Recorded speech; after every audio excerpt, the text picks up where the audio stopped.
और ये त्योहार कोई नया नहीं है, न होली नया है और न नमाज नया है।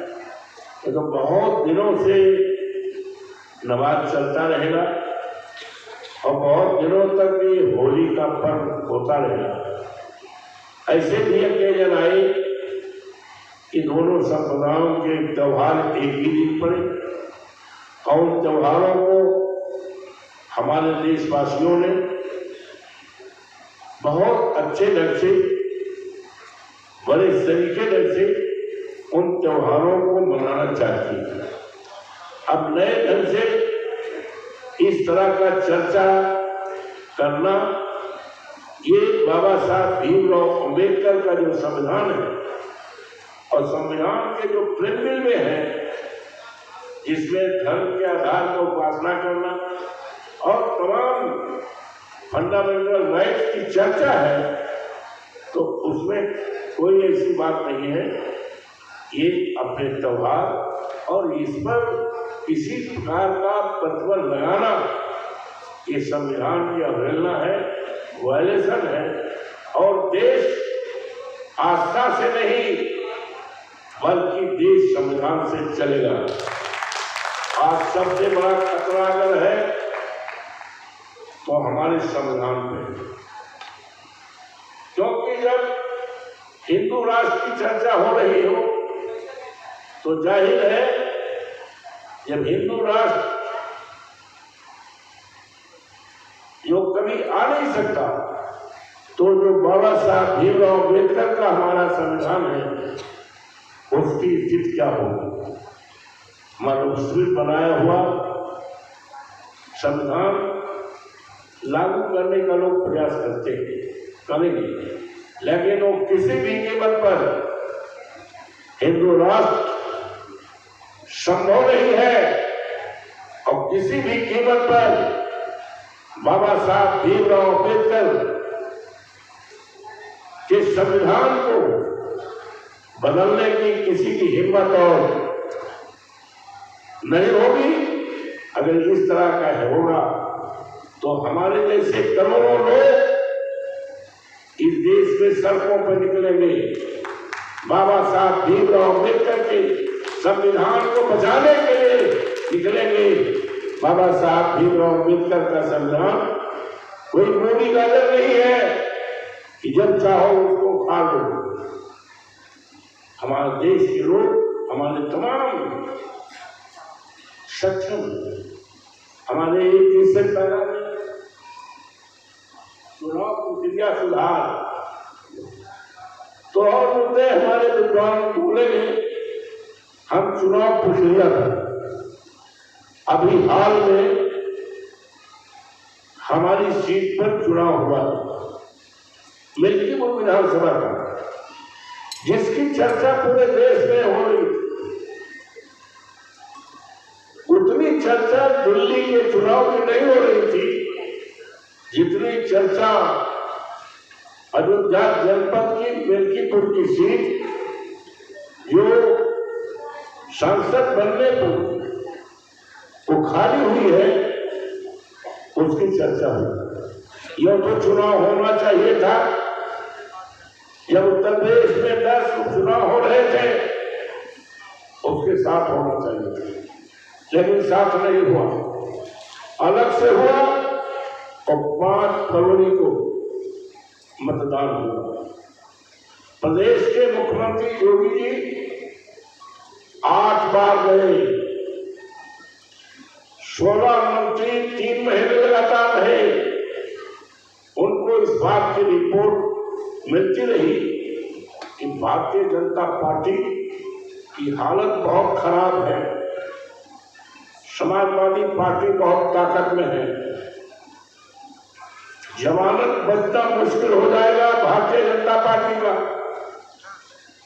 तो उन्होंने नए सिरे से पीठासीन अधिकारियों की नियुक्ति कर दी और उस पीठासीन अधिकारी में पीडीए का कोई सदस्य नहीं। ऐसे लोगों को पीठासीन अधिकारी, चुनाव का कर्मचारी बनाया जो कभी न कभी भारतीय जनता पार्टी के संगठन में है। बात का भारत के चुनाव आयोग को, उत्तर प्रदेश के चुनाव आयोग को और तमाम सरकारी अधिकारियों को बताने का काम किया, मीडिया को बताने का काम किया कई बार, और यहां तक बताया कि फला लोग आपके अधिकारी बना जा रहे हैं, पीठासीन अधिकारी, कि बीजेपी के संगठन में महामंत्री अध्यक्ष रहे, लेकिन हटाए नहीं। और अंत में ये हुआ कि एक तरह से लोकतंत्र डकैती हुई। हम लोग जब छोटे थे, गांव में डकैती बढ़ती थी, दो चार घर लूटे जाते थे, लेकिन ये मिल्कीपुर के चुनाव की डकैती ऐसी थी कि 414 बूथ सब लूट ले गए, और लूटने वाला कोई दूसरा नहीं था। लूटने वाले सरकारी कर्मचारी थे, लूटने वाले वहां के डीवाईएसपी था, वहां का एडिशनल एसपी था, वहां का एसडीएम था, तहसीलदार था, और ये सारे लोग थे। और इसमें एक टारगेट रख दिया गया था कि आपको हर बूथ से 2-2 सबूत कम से कम देना होगा। हमारे पास सबूत भी इस बात के हैं। फोन आता था, हाँ बताइए टारगेट क्या हुआ, 45 फीट, 90 पूरा करो, वादा की इज्जत का सवाल है।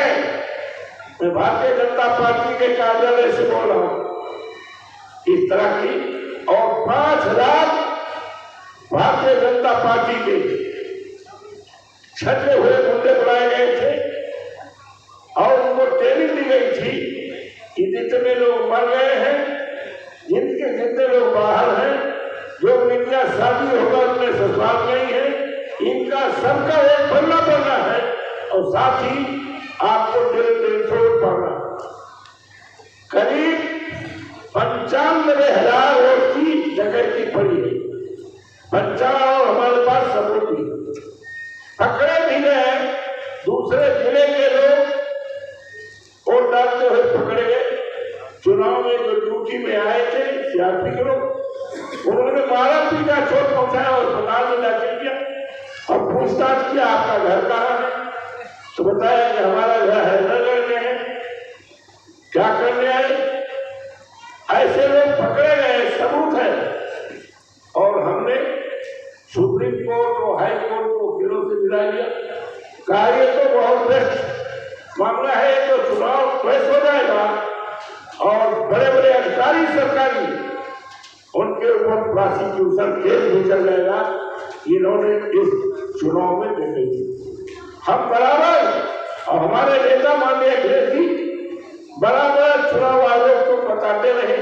हम चुनाव आयोग को 4 तारीख 5 तारीख को वोट पड़ना है, 4 तारीख को हम जो वहां के ऑब्जर्वर गए थे चुनाव के, हमने सारी तस्वीर उनके सामने रखा, तो उन्होंने कहा नहीं ठीक है कार्रवाई करें। और जो हमने रखा वही 5 तारीख को हो रहा था। हमारे कार्यकर्ताओं को माल भगा दिया गया।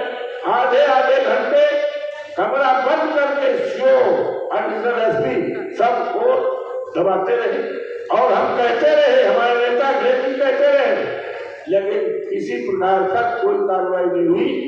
तब मजबूर होकर हमारे नेता ने यहां तक कह दिया कि चुनाव आयोग मर चुका है, और उनको कफन भी पेश किया गया। तो आज ये हालत है। तो इस हालत को निभरने के लिए हम अपने देश के तमाम अनुसूचित जात के जो हमारे भाई हैं, तमाम जातियों में बता है, बाबा साहब भीमराव अम्बेडकर ने जो संविधान में सुविधा दिया है, वो सुविधा बांट के नहीं दिया कि पासी के लिए अलग, रैदास के लिए अलग, कोरी के लिए अलग, धानु के लिए अलग, धोबी के लिए अलग, ये अलग अलग व्यवस्था नहीं दी है।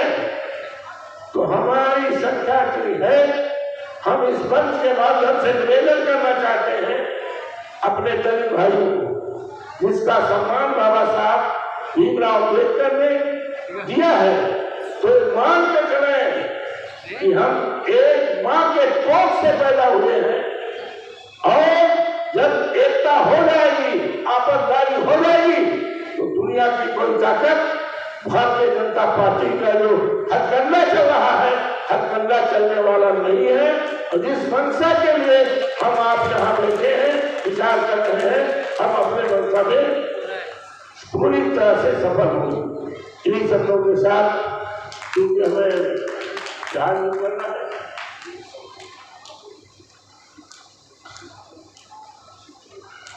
उड़ीसा का एक मामला भी बताया गया। हमारे एक अधिकारी है IAS, वो 95 बैच के हैं, 95 बैच के हैं, वो सीनियर हैं। अभी हमारे साथी आपके बीच से अपना पर्चा भी किया, याद दिलाया, तो उनके द्वारा आपकी तरफ से पत्र दिया गया है, हम उसको पढ़ेंगे और लोकसभा में भी इस मामले को उठाएंगे। और इस तरह से तो एक तो आपने एक बताया ना, न जाने कितनी ट्रांसिटी हो रही है, न जाने कितना उत्पीड़न हो रहा है पूरे देश में। अगर उत्पीड़न देखा जाए तो सारे मापदंडों को पार कर दिया है जो भारतीय जनता पार्टी की सरकार है। और इसका केवल एक ही इलाज है, चाहे चुनाव की बात ले लो, चाहे उत्पीड़न का सवाल ले लो, चाहे आरक्षण की बात ले लो, और चाहे जातीय जनगणना की बात ले लो, एक ही उसका विकल्प है कि हम संकल्पित हो जाएं और भारतीय जनता पार्टी की सरकार को सत्ता से प्रयुक्त करें। तभी हमारा संविधान बनेगा, तभी हमारा सरकार बनेगा, तभी हमारा आचरण बचेगा और तभी हमारे ऊपर होने वाले गुण बनेंगे। इन शब्दों के साथ आप सबका अभिनंदन करता हूँ, स्वागत करता हूँ। होली के त्योहार में आप जा रहे हैं, एक त्योहार की हार्दिक बधाई और शुभकामनाएं हमारी हैं कि मिल बैठ करके बहुत अच्छे ढंग से हम इस त्योहार को संपादित करने का काम करेंगे।